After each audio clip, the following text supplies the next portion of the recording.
검찰 개혁의 목소리가 다시 한번 위기에 처했습니다. 정성호 법무부 장관이 임은정 서울 동부지검장에게 공식 경고 서신을 보냈다는 소식이 전해졌습니다. 그 이유는 임 지검장이 국회 공청회에서 검사 인사를 인사참사라고 비판하고 특정 검사들을 검찰개혁 오적이라고 언급했기 때문입니다. 하지만 과연 이것이 정말 정치적 일탈일까요? 아니면 조직 내부의 정당한 비판일까요?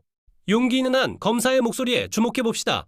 임은정 지검장이 던진 질문들을 다시 들여다보면 이는 단순한 비판이 아닙니다. 찐윤 검사들이 승진 포장지로 이용된 것은 아닌가? 이 질문 속에는 검찰 조직의 공정성에 대한 깊은 우려가 담겨 있습니다.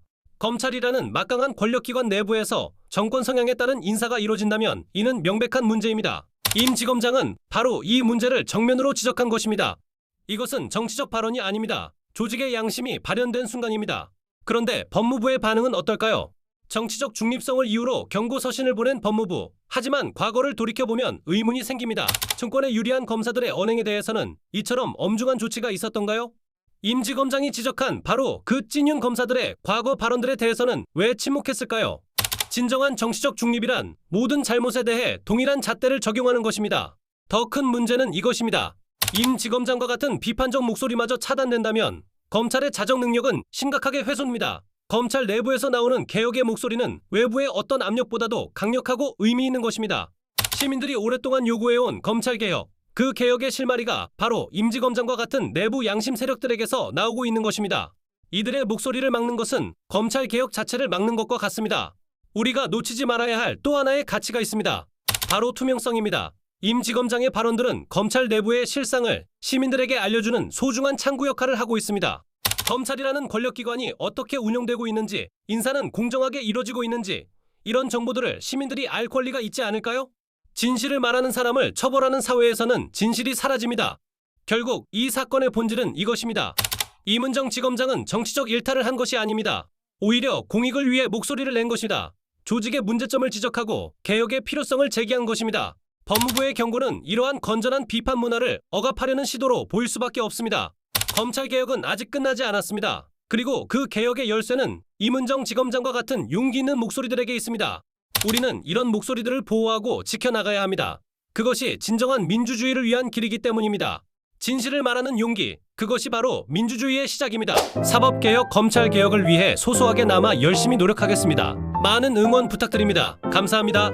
검찰개혁과 관련해 이견이 있는 특정인들의 겨냥해서 날선 발언을 이어온 임은정 검사장에게 정성호 법무부 장관이 정치적 언행을 유의하라며 공개적으로 경고했습니다. 검찰개혁이 속도를 내는 가운데 향후 유사한 발언을 차단하려는 포석이란 해석도 나옵니다. 이동훈 기자입니다. 이재명 정부에서 검사장으로 임명된 임은정 지검장. 그간 공개석상이나 자신의 SNS에서 검찰을 향한 수위 높은 발언들을 이어와 눈길을 끈 바 있습니다.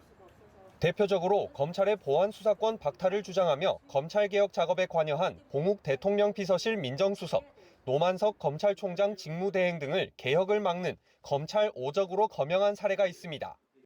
검찰개혁 오적이니까 이 사람들과 함께 김앤장 등 5대 로펌과의 유대가 결국은 법무부 장관님과 대통령님을 속이는 게 아니냐.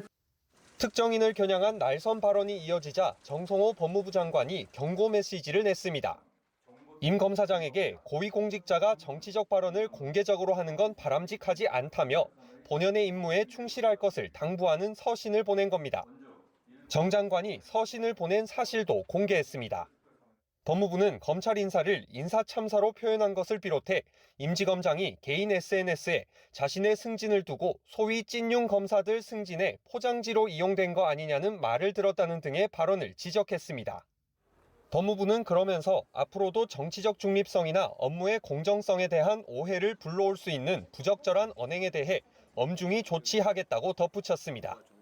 정 장관의 지시는 임 검사장의 특정인을 겨냥한 비난 발언이 도를 넘었다고 판단한 데서 나왔다는 해석이 나오는 가운데 향후 검찰개혁 실행 과정에서 유사한 형태의 발언을 내놓는 구성원에 대해 비슷한 경고나 조처가 내려질 수 있다는 공개 경고라는 분석도 나옵니다.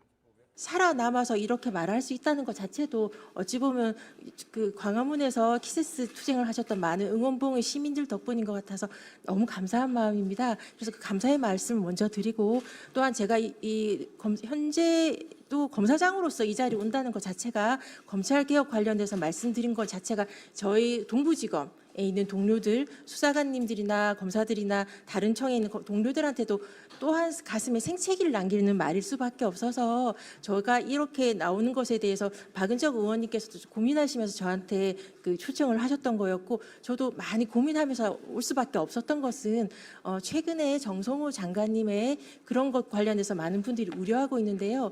저는 그 우려가 정성호 장관님 발언 이전부터 오광수 민정수석, 봉욱 현 민정수석 등이 있을 때부터 이미 감지될 수밖에 없었던 것이라서, 정성호 장관님의 말씀은 그때 그 인사와 관련된 결과일 뿐이지 원인일 수는 없어서 그런 마음으로 왔습니다. 저희가 여기 온다고 하니까 많은 분들이 어제 전화가 많이 쇄도했어요. 찾아오시는 분들도 있었고, 이것의 이 수사구조 개혁 관련해서 당장 현실로 몸을 맞닥뜨릴 수밖에 없는 많은 수사관님들이나 검사들은 이 정성호 장관님 안이 유지되었으면, 그래서 신분의 변화가 크게 없었으면, 현재 있는 상태가 안정적으로 사실상 유지되었으면 하는 마음으로 좀 그렇게 해달라고 간절히 말씀해 주시기를 원하시는 분들도 있었고, 검찰개혁 오적인 봉욱 민정수석, 이진수 차관, 성상원 검찰국장, 노만석 대검차장, 김수원 검찰과장이 검찰개혁 오적이니까, 그러니까 이 사람들과 함께 그 김앤장 등 5대 로펌과의 유대가 결국은 법무부 장관님과 대통령님을 속이는 게 아니냐, 그것이 참사가 더 검찰개혁 실패로 문재인 정부처럼 이어지지 않도록 반드시 해달라고 강하게 말해달라는 사람들도 있었습니다. 그래서 제가 그런 것을 가지고 올 수밖에 없었던, 모든 제가 제 생각을 말씀드릴 수 있을 뿐이지만, 그렇게 저한테 말씀해달라고 한 분들의 말씀을 이 자리에서 전하겠다고 제가 말씀을 드렸었고요. 그러니까 오광수 전 민정수석 그분은 다행히 낙마를 하셨는데, 봉욱 수석이 오셨을 때 저는 많이 참담했던 게, 김학의 출국 금지 사건의 판결문에 나와 있습니다.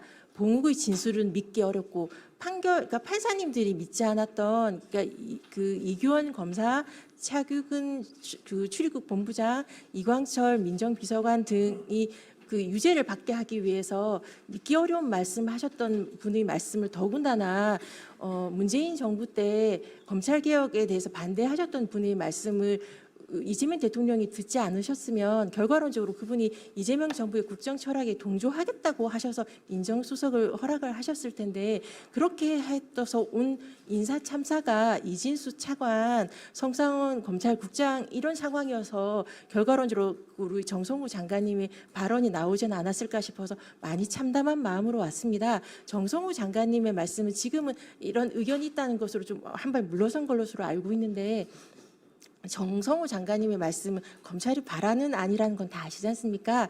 지금 이진수 차관이나 성상원 검찰국장은 그 문재인 정부 때, 특히 2022년 그 문재인 정부 마렵에 수사권 조정 이때 맹렬하게 검찰 수사권을 사수하게 지키기 위해서 뛰셨던, 그리고 이론을 만들었던 그 논리 그대로이고, 결과론적으로 이렇게 돼서 중대범죄수사청과 검찰청을 나누면서도 법무부 산하에 두고 이렇게 되면 문재인 정부 검찰개혁이 실패했다는 건 다 아시잖아요. 그때 문재인 정부의 검찰개혁에서 그 검찰 수사권을 축소하고 조정하고 그렇게 한다고 해놓고, 결과론적으로 서울중앙에 4차장이 만들어지고 특수부가 강화되고, 그 결과가 윤석열 검찰 정권의 탄생이었다는 것은 모르는 사람이 없습니다. 지금 그 정성호 장관님께서 말씀하셨던 우리 그 아마도 성상원 검찰국장과 이진수 차관 등이 바라는 그 보고하였을 그 안은 그거와 똑같이 많은 검사장의 자리 늘리기일 수밖에 없고, 그 법무부 장관 산하에서 법무부장조차도 지금 검찰이 다 장악돼 있는 상태인 건 알지 않습니까? 결국 법무부 장관님이 보고된 것이 검찰 아닐 수밖에 없는 현실이니까, 이 결과를 이걸 보면서도 법무부에 중대범죄수사청을 두겠다고 생각하는 시민들은 많지는 않을 거라고 저는 확언할 수 있습니다. 지금이라도 법무부에 이렇게 잘못된 안을 보고를 드렸던 검찰국장과 법무부 차관 등을 그대로 두고서 검찰 개혁에 대해서 촘촘하고 꼼꼼한 이 대통령님의 국정철학, 수사와 기소부를 통한 검찰개혁 완성이라는 공약을 갖다 제대로 할 수 있을까, 기한 내에 속도 있게 할 수 있을까에 대한 전 강한 의문을 제기할 수밖에 없습니다. 적어도 이 정성호 장관님의 발언으로 이제 드러난 상황이니까요. 지금 다른 발제자님께서 말씀하셨던 대로 속도에 대해서는 지금까지 1, 2년 검찰개혁을 민주당에서 요구했던 건 아니지 않습니까? 문재인 정부 때부터 계속 요구했던 사안이에요. 지금까지 그 정부에서 이재명 정부와 민주당에서 어떤 준비를 하였는지에 대해서 많은 시민들은 기대하고 요구하고 있습니다. 그렇게 오랜 기간 목 놓아 외쳤던 검찰개혁 논의에 대해서 그 꼼꼼하고 신속한 그 안을 내어놓기를 아마 시민들이 바라실 테니까요. 그러려면 그렇게 할 수 있는 사람을 법무부 검찰국에 두시면서 하셔야지 말과 행동이 일치하지 않는다는 비난을 받지 않으실 거라고 생각합니다. 많은 시민들은 기억해요. 제가 다른 방송에서도 말씀드렸는데 윤석열 검찰 독재가 이렇게 심각한데 왜 사람들이 일어나지 않는가? 광화문 그 박근혜 정부의 그 탄핵 때 시민들처럼 그때 일어나는 데까지 발화하는 데까지 긴 시간이 걸렸었습니다. 많은 분들이 기억하시겠지만 제가 그럴 때 그런 말은 했었어요. 그러니까 문재인 정부의 검찰 개혁을 하겠다고 그 대선 공약이었고 검찰을 생각한다 책도 쓰셨고 그렇게 기대했었던 문재인 정부에서 첫 번째 검찰국장이 저는 조금 늘 비판했던 박균택 검찰국장, 권순정 검찰과장 딱 인사를 봤을 때 저는 이번 정부에서 검찰 개혁이 안 되겠는데라고 우려했다가 인수위가 없이 하니까 바로 이런 인사 참사가 있었나 보다. 한 번은 더 기다려봐야겠다 했을 때 두 번째 검찰국장이 윤대진, 두 번째 검찰과장이 신자영 검사인 걸 보고 이 정부에선 검찰 개혁을 못 하겠다라고 슬프게 결론을 내고 저는 고발이나 민사소송, 국가배상소송 등 개인적인 법률 판례 만들기 투쟁을 할 수밖에 없었거든요. 이번 첫 인사는 그 인수위 없이 급하게 하다 보니 난 참사 수준이라고 생각하고요. 윗사람 국민들한테 드러나는 이재명 대통령에 대한 대장동 수사나 그 도이치모터스 디올백 콜검이라고 조롱받았던 몇 명 속아낸다고 해서 눈 가리고 앙일 수밖에 없는 이진수 차관과 성상원 검찰국장 등이 이 인사 사인은 찐윤 검사들이 역시 검찰을 장악했다는 인사 사인일 수밖에 없어서 그 결과가 검찰 개혁을 갖다가 눈 가리고 아웅하는 수준의 검사장 자리 늘리기 이 안으로 나온 것 같아서 너무 참담한 심정이고요. 이런 일이 없도록 시민들께서 조금 더 검찰을 알고 생각하고 비판해 주셨으면 그 문재인 정부처럼 이재명 정부의 검찰 개혁이 실패해선 안 되지 않습니까? 거기에 대해서 좀 그 비판적 지지를 아끼지 않아 주셨으면 알고 비판해 주셨으면 몇 명 속아내는 것에 대해서 환호하시는 것으로 그 검찰의 눈 가리는 속임이 사기를 또 당하시는 거거든요. 사기를 한 번 당하면 사기꾼이 나쁜 거지만 여러 번 당하면 속임을 당한 사람이 바보라고 하지 않습니까? 시민들이 더 이상 바보가 되지 않으셨으면 좋겠고